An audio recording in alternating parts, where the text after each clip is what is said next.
HP-nya. Bukan ya. 1, 2, 3. Wah, pink. Lucu. Terus ini tipis banget. Nyalain dulu ya. Nah, ini udahan ya setting-settingnya. Cobain foto-foto ya. Emang kalau handphone baru cewek tuh nyobain langsung kamera ya? Iya dong. Enggak main game gitu? Enggak. Cobain. Oke.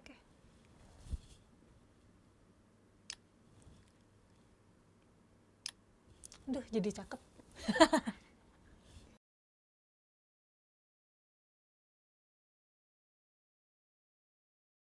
Oke, jadi gimana, Bo? First impression kamu nih? Jujur ya? Ini warnanya lucu banget. Kalau aku lihatnya baby pink ya, gemes. Terus juga tipis. Tapi kalau buat aku ini ketipisan, soalnya biasa pakai yang tebel.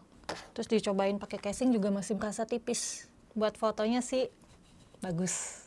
Aku suka. Kalau main game? Main game? Nggak tahu. Nggak Urusan nyobain. kamu nggak cobain.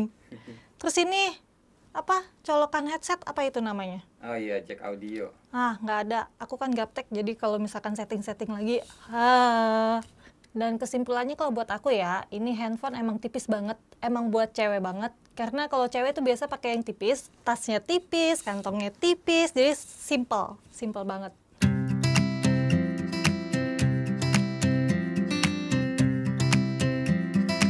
Hai semua, gua Wasa.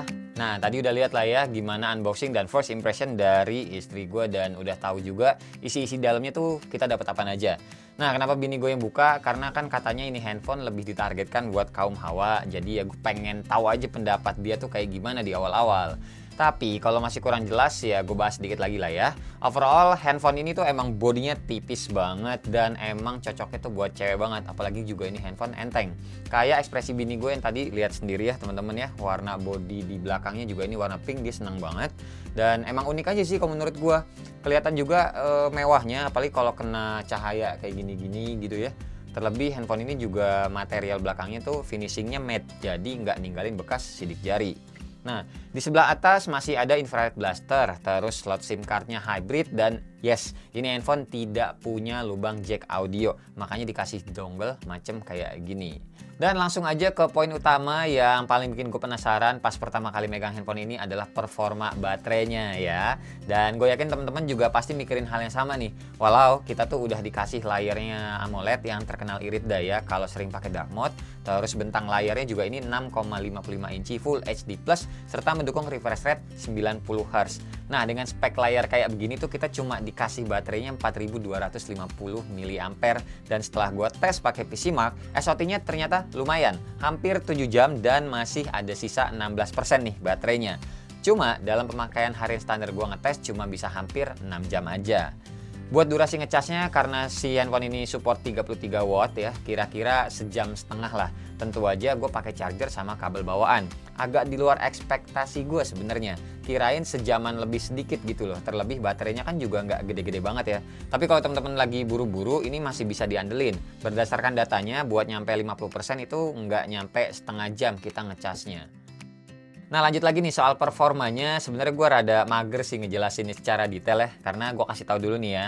Kalau tujuan ataupun target marketnya handphone ini itu orang-orang atau ya bisa dibilang bukan gamers banget lah, dan bukan geek sama gadget kayak kita-kita nih.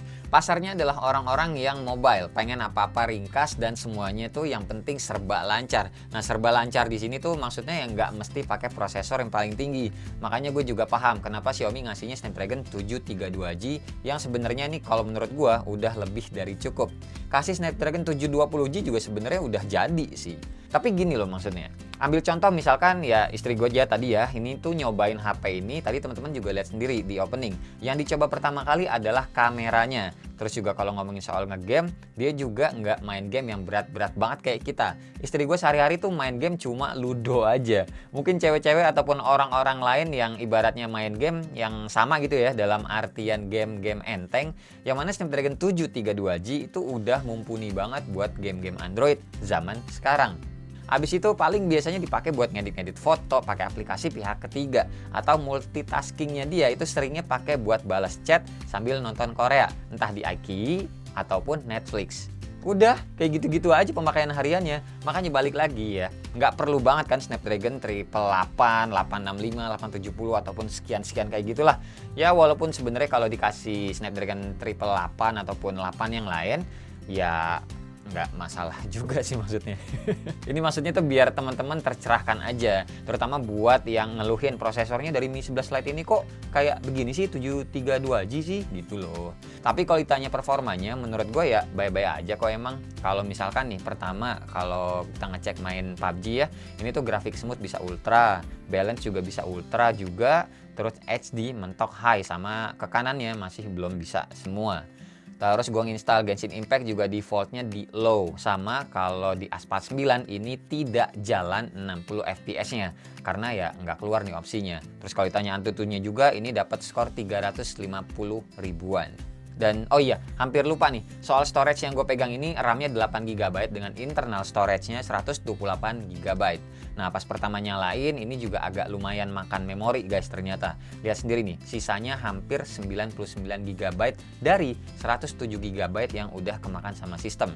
Padahal gue belum update nih 23 aplikasi bawaannya. Jadi saran gue kalau teman-teman beli handphone ini si Mi 11 Lite ya, aplikasi bawaan sebagai syarat TKDN-nya yang kira-kira nggak dipakai langsung aja di uninstall.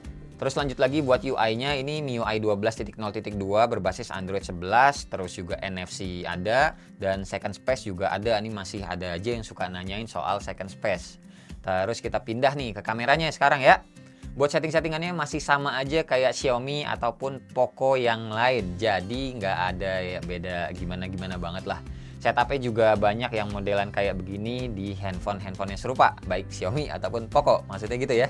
Yaitu lensa utamanya 64 megapiksel, terus ada lensa ultra wide 8 megapiksel, sama lensa makro 2 megapiksel yang jarang banget kepake dalam kehidupan sehari-hari gua. Buat lensa depannya 16 megapiksel.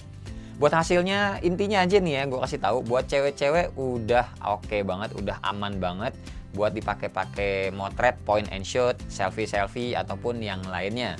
Mode more juga kayak biasa, ada segini banyak. Terus untuk mode pro-nya ada settingan white balance, manual focus, shutter speed dari 1/4000 sampai 30 detik, ISO 50 sampai 6400, exposure, sama milih lensanya mau yang mana.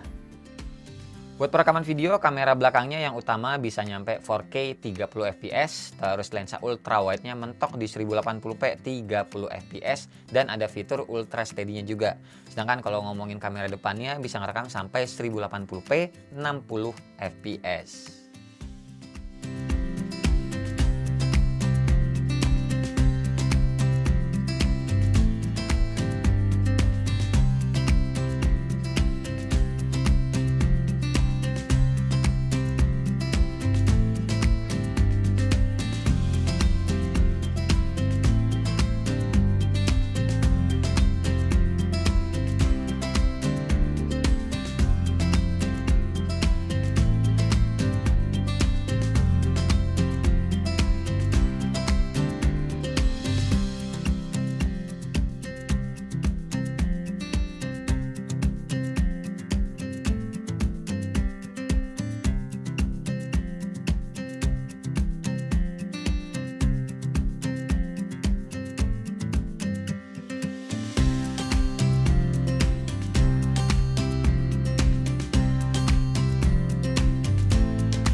Nah, kalau ini contoh video kamera depannya Mi 11 Lite. Nah, dia tuh kalau kamera depan bisa maksimal 1080p 60 fps. Nah, saat ini lagi nyobain 60 fps-nya. Nih bareng sama modelnya. Ngeliatnya ke sini, kameranya di sini. Nggak dibawa jalan-jalan dulu buat ngetes stabilizernya, makanya di 1080p 60 fps aja karena hujan men. Dan di sini kosong. Ya. Enak nih, aman. Lanjut nih, kalau ini kamera belakangnya 1080p, nyobainnya di 30 fps aja. Apa? Karena mau nyobain ya begini-ginilah, maju mundur, nggak mau hujan-hujanan. Tuh kosong guys. Dan ini nggak bisa pindah ke lensa ultrawide ya, langsung gitu maksudnya, jadi mesti di stop dulu. Inilah.